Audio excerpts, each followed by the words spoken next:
Sok ladangan kan deh, saya udah ladangan. Tuh, kalian ya bawa kalian kan kapos. Kapos dia.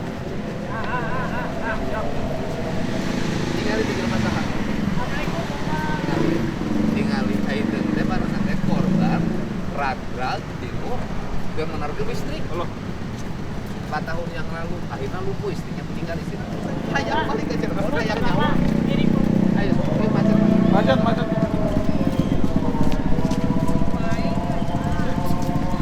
Diantarkan saya Kuningan kemarin. Buka sawah di Kuningan teh. Nanti isu-isu geus dulu geus babadi wae.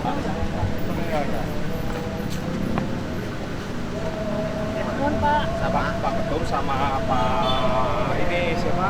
Pak Tukit. Sekarang ini Bismakum ada Pak Bos dulu Pak Bismakum. Jadi Satu dulu Mas.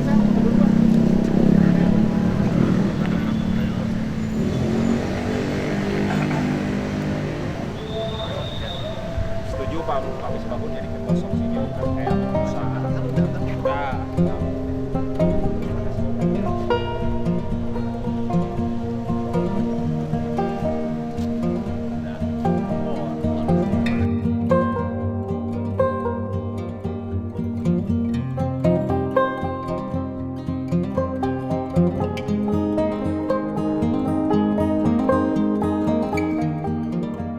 Mohon perhatian, Gubernur Jawa Barat beserta pimpinan DPRD Provinsi Jawa Barat tiba di rumah acara. Ya Bu, sehat? Alhamdulillah.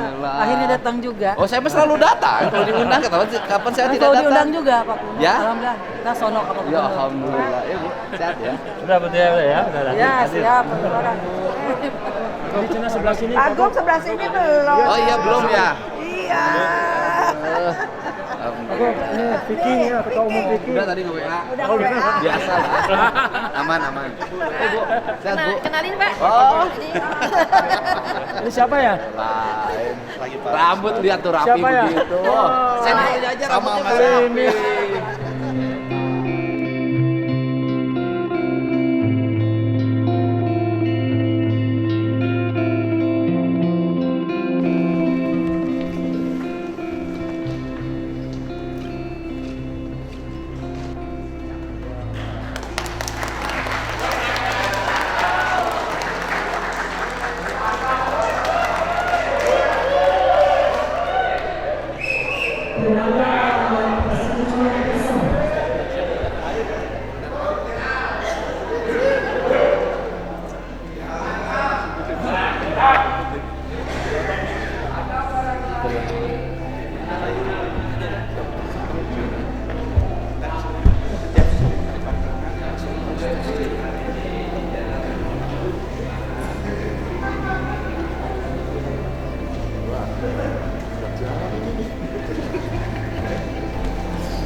Selanjutnya menyerahkan hasil rekomendasi KPUJ dan Ketua DPRD pada Gubernur Jawa Barat disaksikan oleh Para Wakil Ketua DPRD.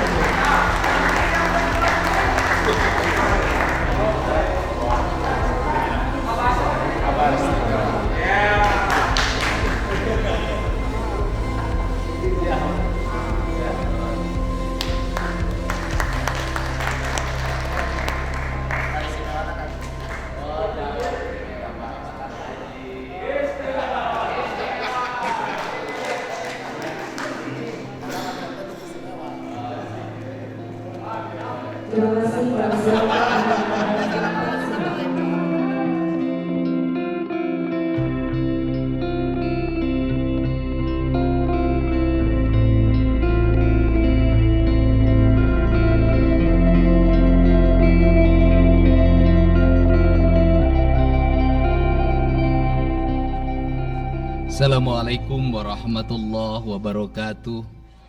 Sampurasun. Yang saya hormati Ketua DPRD Provinsi Jawa Barat yang mulia Bapak Buki Wibawa,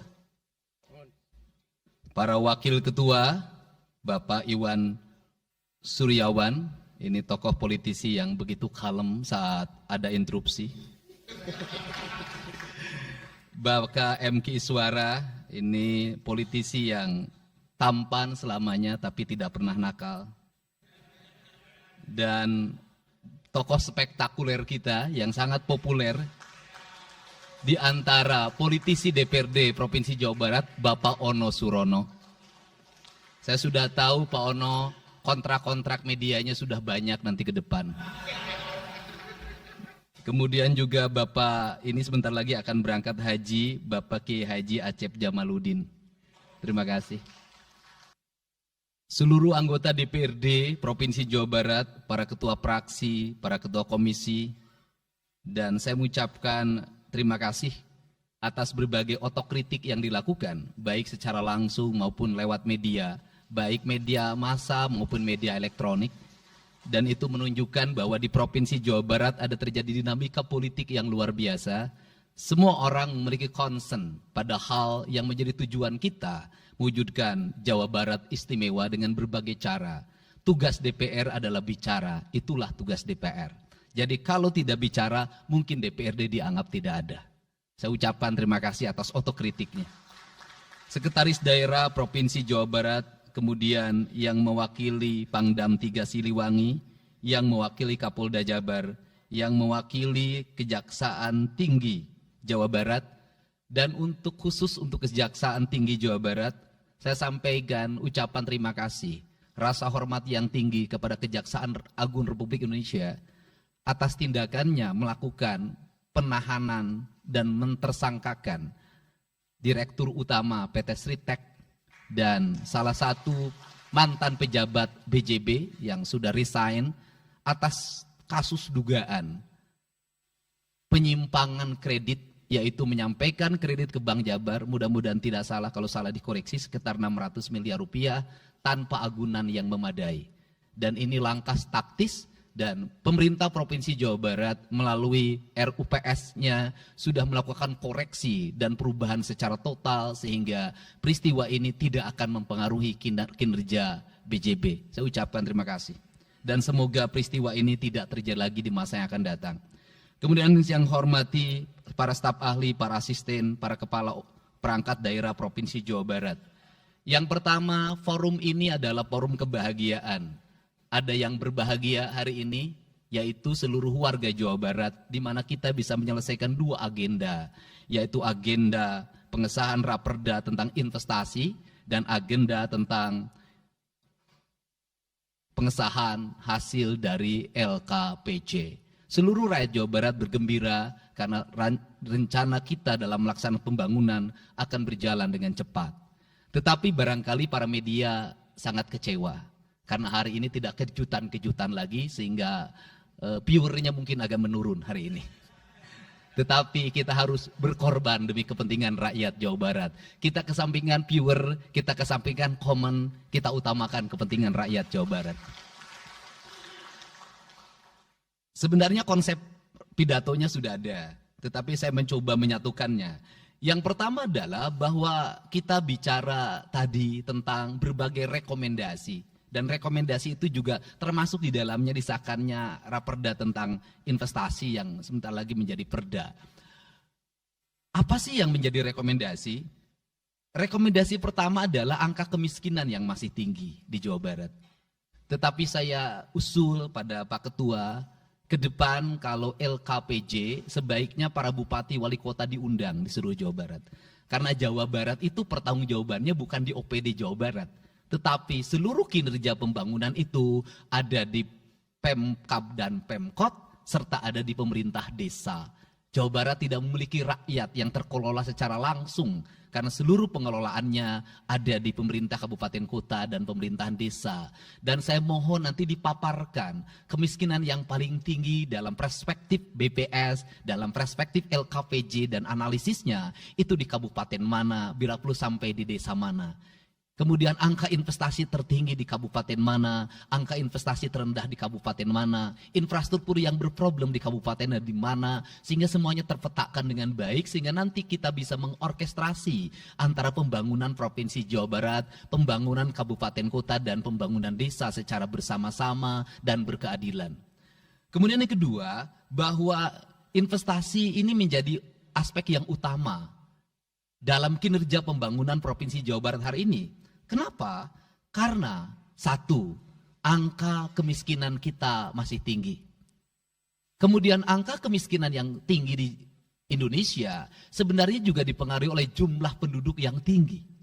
Sehingga persentase kecil menurut Jawa Barat, tetapi menurut nasional menjadi besar.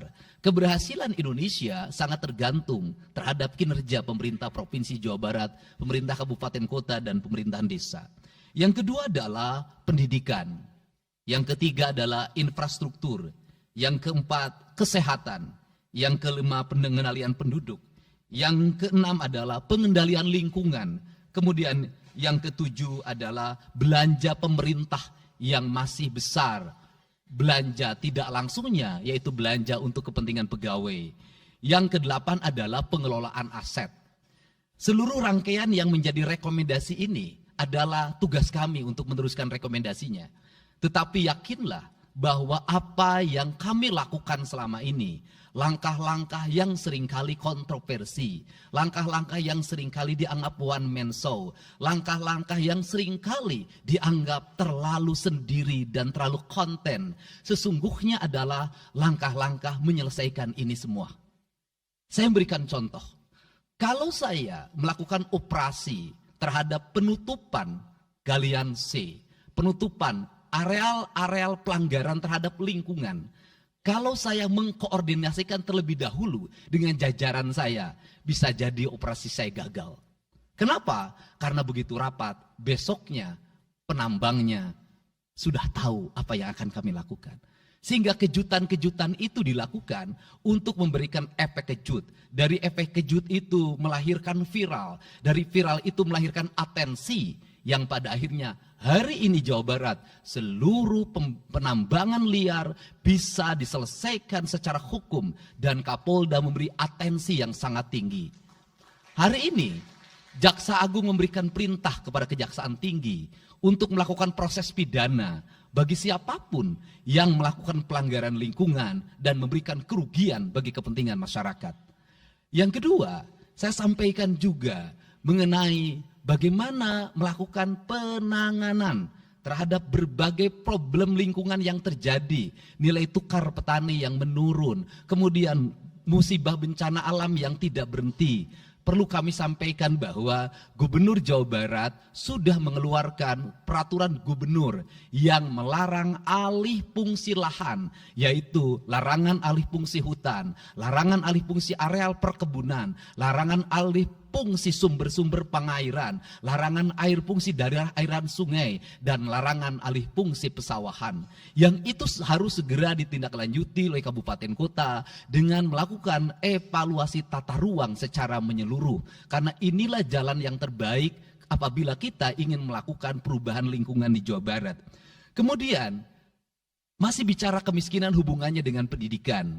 Saya sampaikan bahwa problem kita saat ini, saat pemerintah menggratiskan sekolah sampai SMA, swasta masih bayar.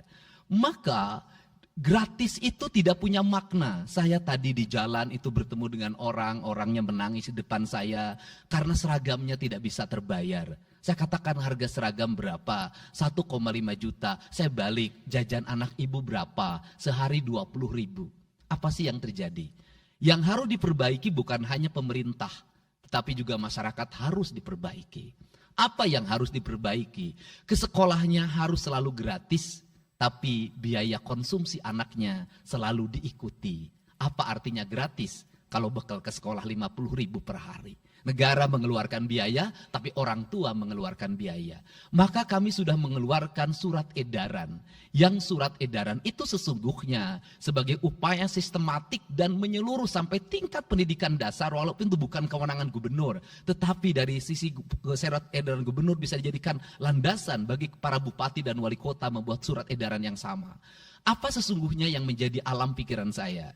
Alam pikiran saya, kemiskinan terjadi bukan hanya pada persoalan menurunnya pendapatan, tetapi kemiskinan terjadi yang paling besar adalah karena meningkatnya biaya hidup. Biaya hidup yang tinggi misalnya di sekolah, biaya studi tour, biaya perpisahan, biaya outing kelas, dan berbagai biaya wisudaan, itu adalah biaya yang tinggi dalam pendidikan. Untuk itu apa yang dilakukan oleh orang tua ketika membelanjakan untuk kepentingan itu? Mereka pinjam bank emok, mereka pinjam bank keliling, mereka pinjam bank pinjol, mereka pinjam NBK, dan mereka pinjam bank Pancasila. Menghentikan ini sesungguhnya, saya lagi menghentikan mereka tradisi meminjam uang dalam keadaan terdesak pada para rentenir. Dan ini strategi untuk menurunkan kemiskinan. Kemudian yang berikutnya adalah perhatian ketika rakyat sakit. Maka pemerintah harus cepat hadir menangani. Kenapa? Karena orang bisa jatuh miskin ke dalam jurang yang lebih dalam. Manakala dia sakit tidak ada yang mengobati, BPJS-nya tidak mampu mengcover, biaya untuk ngontrak selama dirawat di Hasan Sadikin tidak punya, biaya untuk makan untuk keseharian tidak ada, sedangkan tulang punggungnya berhenti karena sakit. Ini juga menyebabkan kemiskinan. Kemudian yang berikutnya, kemiskinan terjadi karena rusaknya sumber daya alam, air yang hilang, sumber penghidupan yang hilang, sumber energi yang hilang, sumber protein yang hilang, sumber kalori yang hilang di lingkungan berupa kerusakan lingkungan, itu akan melahirkan kemiskinan. Maka alam yang tertata sesungguhnya adalah bagian dari upaya untuk menjaga kemiskinan. Kemudian yang berikutnya adalah belanja infrastruktur yang harus meningkat, dan itu di belanja sekarang kita sudah melihat. Itu adalah bagian dari menyelesaikan problem kemiskinan. Konektivitas infrastruktur sangat penting dalam menumbuhkan ekonomi, tetapi di balik itu kebudayaan rakyat tidak boleh diberubah. Kenapa? Infrastruktur baik bisa jadi tanahnya dijual karena mahal, pada akhirnya menjadi miskin kembali. Infrastruktur harus seiring dan sejalan dengan kerangka berpikir publik yang mengerti akan hak atas tanah. Kemudian yang berikutnya adalah pengendalian penduduk. Booming penduduk di Jawa Barat relatif besar. Untuk itu harus dibuat berbagai upaya untuk menyelesaikan problem kependudukan. Saya berkali-kali bercerita bagaimana di Majalengka saya bertemu dengan sebuah keluarga yang tinggal di kontrakan, yang ayah dan ibunya tidur ketika jam 11 siang dan anak-anaknya berjualan di alun-alun. Jumlah anaknya 11, dan ketika saya berkunjung ke tempat kontrakannya sudah hamil lagi yang ke-12. Ini problem. Dan itu saya kemudian di Cirebon, saya berkunjung pada sebuah rumah yang listriknya baru dinyalakan lewat program Provinsi Jawa Barat. Rumahnya itu ternyata anaknya sudah 4. Padahal dia baru saja menyelesaikan rumah dari pinjaman senilai 25 juta. Dan itu pun belum selesai dan rumahnya 1 kamar. Ketika keluar dari rumah itu saya bertemu dengan seorang bapak yang meminta kepada saya untuk ber-KB. Anaknya sudah 7. Dia tak mau lagi untuk anak yang ke-8. Saya katakan bahwa jumlah anak sangat identik dengan problem kemiskinan. Betul, kemiskinan tidak akan bisa diselesaikan dengan hanya mengatur kelahiran, tetapi setidaknya pengaturan kelahiran adalah bagian dari untuk menekan angka kemiskinan. Dan yang terakhir adalah dari seluruh rangkaian ini adalah belanja pemerintah harus menjadi stimulus bagi kepentingan masyarakat. Maka jumlah-jumlah proyek harus terus segera digulirkan, digelontorkan menjadi kegiatan publik sehingga banyak orang yang kuli, banyak orang yang nyapu, banyak toko-toko yang buka, semen terjual, besi terbeli, dan kemudian regulasi ekonomi berjalan. Warung-warung bisa menjadi tempat para kuli siang hari makan siang. Dan ini adalah bagian dari strategi stimulus ekonomi yang digulirkan oleh pemerintah itu memiliki sumbangsi terhadap 12% pertumbuhan. Dan yang terakhir adalah investasi. Investasi itu modalnya ada 3. Yang pertama adalah konektivitas infrastruktur, ketersediaan jaringan air bersih. Kita jujur hari ini saya sampaikan ke DPRD, banyak perusahaan-perusahaan yang masih menggunakan air bawah tanah tapi tidak berizin. Bayar pajak tidak, jalan terus. Karena kalau dihentikan mereka pabriknya berhenti. Setelah itu apa? Mereka menjadi objek pemerasan beberapa pihak dalam setiap bulan karena dianggap melanggar perda. Tetapi kalau juga mereka dihentikan, maka pabrik itu berhenti. Dilema itu harus segera diselesaikan. Caranya bagaimana? Caranya adalah pemerintah provinsi melalui Bapeda hari ini harus segera merancang daerah-daerah yang menjadi kawasan industri harus dibangun fasilitas infrastruktur jaringan air bersih dalam bentuk investasi pemerintah sehingga nanti dikoreksikan dengan PAM-PAM atau PDAM di setiap kabupaten kota secara terkoneksi. Dan ini jalan bagi kita menyelamatkan lingkungan dan menorong pertumbuhan PDAM di setiap kabupaten kota. Karena apa? Karena angka pembayaran yang dilakukan oleh industri jauh lebih baik dibanding angka rumah tangga dan angka-angka layanan sosial lainnya. Itu yang pertama. Yang kedua adalah tumbuhnya iklim investasi di mana masyarakat merasa nyaman. Investor merasa nyaman ketika perizinannya cepat. Saya memberitahukan ya bahwa di Indramayu ada pabrik sepatu yang selama 2 tahun tidak mau buka hanya karena perizinan lingkungan hidupnya belum kelar. Saya ngambil langkah pasang badan, lakukan pembangunan karena itu menyerap 8.000 tenaga kerja. Kemudian di Cirebon juga seperti itu, banyak perizinan yang menggantung bertahun-tahun. Hari ini saya janjikan dalam 1 bulan ini seluruh perizinan di Jawa Barat tuntas dan selesai. Dan saya meminta kepala BPM TSP menjadi VR pemerintah Provinsi Jawa Barat untuk senantiasa tiap hari melihat data dan dokumen di setiap kabupaten kota. Mana yang terlambat, mana yang mengalami hambatan. Kemudian yang berikutnya adalah kenyamanan dalam berusaha. Kenyamanan dalam berusaha adalah keterangan para investor dan lingkungan masyarakat terhadap berbagai aksi gangguan dari orang yang mengatasnamakan diri preman. Untuk itu hari ini kita cukup bersyukur di Jawa Barat, peristiwa ini sudah hampir tidak ada. Kapolda kalau dengar ada preman, hari ini turun termasuk ke Garut, dengar ada preman, Kapolda turun. Ini semua stakeholder sudah bergerak dengan baik, layanan investasi sudah berjalan dengan baik, tinggal satu lagi hambatan investasi adalah masyarakat menaikkan harga tanahnya luar biasa. Kasus BYD, kenapa mengalami hambatan sekitar 20 hektar, masih belum terbebaskan. Karena rakyatnya hari ini meminta 3 juta rupiah per meter. Padahal di situ dulu 150.000, itu pun jarang yang beli. Ini problem kita. Apa peran gubernur saya sampaikan? Peran gubernur bukan hanya mendorong bagaimana investasi berjalan melalui mekanisme administratif. Saya sampai turun untuk mijitin orang yang jual agar mau jual. Dan sudah ada beberapa yang berhasil saya rayu, saya dekati dengan harga. Itu pun tidak terlalu rendah, harganya 1,1 juta. Itu sudah paling murah.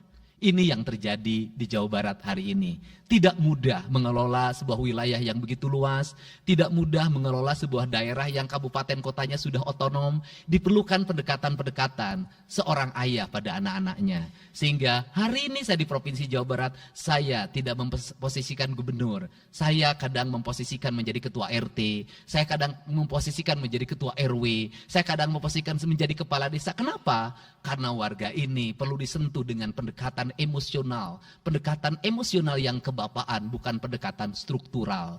Untuk itu saya yakin bahwa forum ini adalah forum kebahagiaan bagi kita semua. Kita sudah bisa menyelesaikan 2 agenda besar. Semoga ini menjadi kado terindah bagi masyarakat Jawa Barat.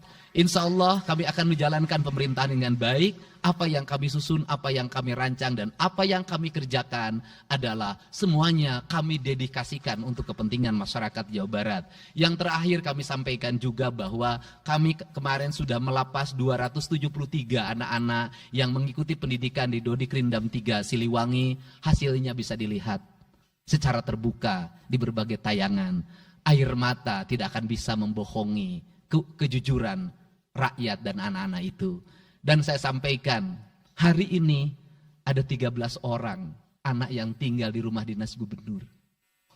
Pada saat yang lain orang tuanya datang menjemputnya, dia menangis. tak ada satupun orang tuanya yang datang. Seorang menjadi anak yang terbuang.